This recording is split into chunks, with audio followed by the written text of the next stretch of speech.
Welcome to flavourful Kovai. இன்றைக்கி மஞ்சள் பூசணி வச்சு ஒரு நல்ல ஸ்நாக்ஸ் செஞ்சு உங்களுக்கு காமிக்க போகிறேன். இதையே தோல் சீவி இந்த மாதிரி சின்ன சின்ன பீஸாக கட் பண்ணிக்கணும். ஃபஸ்ட்டு இந்த மாதிரி ஸ்லைஸ் இருந்துச்சுன்னா அதில் இந்த குத்தி இந்த மாதிரி ஸ்லைஸ் பண்ணிங்கன்னா அழகான மெலிசான துண்டு கிடைக்கும். பாருங்கள் எவ்வளோ மெலிசாக வந்திருக்கு.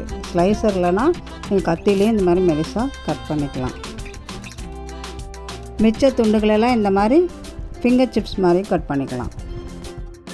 ஒரு பாத்திரத்தில் 2 கப் தண்ணி ஊற்றி அதில் 1 டீஸ்பூன் உப்பு, 1/4 டீஸ்பூன் மஞ்சள்தூள் போட்டு அதில் கட் பண்ண பூசணிக்காயும் போட்டு ஒரு 5 நிமிஷம் வேக வச்சு எடுத்துக்கணும்.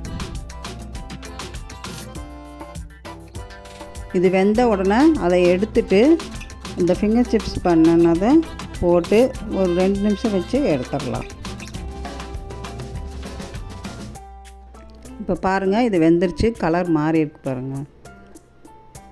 நல்லா டிரான்ஸ்பரண்ட்டாக இருக்குது பார்க்குறக்கு. இது எடுத்த பின்னாடி அந்த ஃபிங்கர் சிப்ஸையும் போட்டு எடுத்துடலாம். வெந்த பூசணிக்காய் துண்டு மேலே 1 டீஸ்பூன் மிளகாத்தூள், 1/4 டீஸ்பூன் சீரகத்தூள், கொஞ்சம் பெருங்காயத்தூள் 3 போட்டு நல்லா கலக்கி வச்சிடணும். ஒரு 5 நிமிஷம் இதை நல்லா ஊறட்டும்.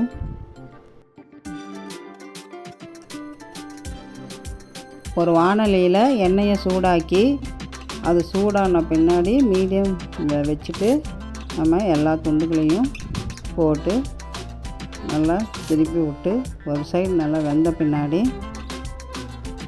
திருப்பி போட்டு நல்லா கிறிஸ்பானோன்னு அதை எடுத்துட வேண்டியதுதான்.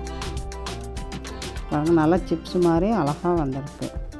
இதை இப்போது ஒரு பிளேட்டில் நம்ம ட்ரான்ஸ்ஃபர் பண்ணிடலாம்.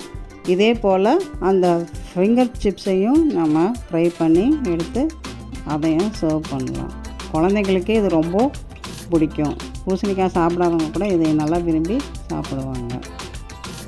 இந்த ரெசிபியை கட்டாயம் நீங்கள் வீட்டில் செஞ்சு பார்த்து எனக்கு கமெண்ட் பண்ணுங்கள். மறக்காமல் என்னோடய சேனலை லைக் பண்ணுங்கள், ஷேர் பண்ணுங்கள், சப்ஸ்கிரைப் பண்ணுங்கள். தேங்க்யூ.